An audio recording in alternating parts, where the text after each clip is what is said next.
U.S. Treasury Secretary Janet Yellen told Congress today that the United States will hit its debt ceiling in 6 days. That's January 19th. She said using extraordinary measures, the Treasury would keep paying the United States debts through approximately early June, at which point it would probably run out of money. That means Congress has just a little bit of time to either raise the debt limit or suspend it. So what is the debt ceiling? What is the debt limit? And why does it matter? I'm going to use my notes here to make sure I can do this succinctly.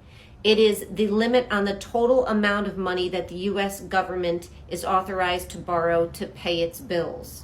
Because the U.S. spends more than it takes in taxes, it has to borrow to fulfill its financial obligations. Why is there a limit on the debt ceiling? Article 1 of the Constitution gives Congress what Hamilton in Federalist 78 called the power of the purse. That is control of all of the money. And of course, that includes the ability to borrow money. And so in the early 20th century, Congress set a debt limit, a debt ceiling, so that the Treasury wouldn't have to keep coming to Congress and ask every time it wanted to issue a debt. We are one of the few countries in the world that has a debt limit. When is it going to be breached?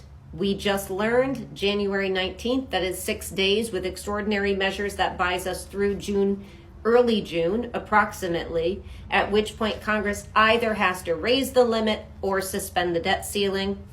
What happens if they don't? The United States goes into default. There will be financial pain felt throughout the United States and in the American public and across the world. We would assume, given all that's at risk and all that's at stake, that Congress would come together to either raise the debt limit or suspend it.